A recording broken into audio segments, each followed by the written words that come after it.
Jo es nepiekrītu tam, ka man ir abstraktas gleznas. Kas man patreiz ir ļoti svarīgi tieši tā būt uz robežas, būt tādā starptelpā, starp abstrakciju, realitāti, varbūt kaut kādu ilūziju, kaut kas tāds. Un kas man palīdz tas, ka es neizmantoju foto, es neizmantoju video gleznošanai, kā pieņemsim dara lielākā daļa mākslinieki.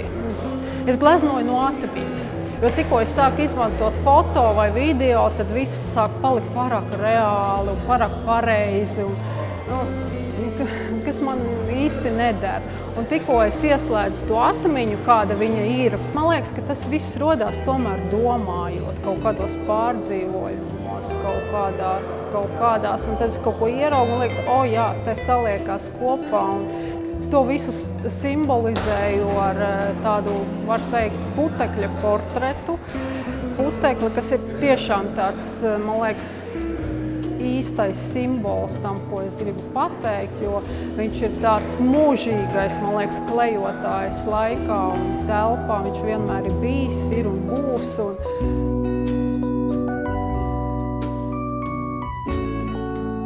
Un tas tīri tā gleznieciski, man liekas, ka tā ir tāda mistiska, kaut kāda nezināma, it kā abstrakta viela, bet tāpat laikā viņam ir sava gaisma, sava ēna, sava krītoša ēna. Un baigi, man liekas, forši, ka tā saspēle telpu tieši. Divus baltos lietoju, divus melnos, kas ir silti vēsie.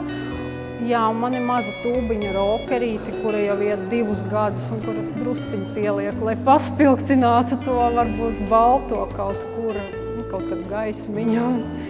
Jā. Es strādāju gandrīz katru dienu, viņi tapuši ilgā laikā, kādi aptuveni 2 gadi, kad es strādāju pie šīs, teiksim, putekļu tēmas, bet tās krāsas ir tā kā atsijājušās no manas pasaules. Es nevaru iedomāties, es varētu sākt lietot krāsas. Manu uzmanību arī piesaista mākslinieki, kas tomēr reti izstādās, kas nebļauj, varbūt stulbi tā teikt, bet daudz nerunā par savu mākslu. Man arī nepatīk izstāžu atklāšana, šausmīgi nepatīk. Tad neko nevar darīt.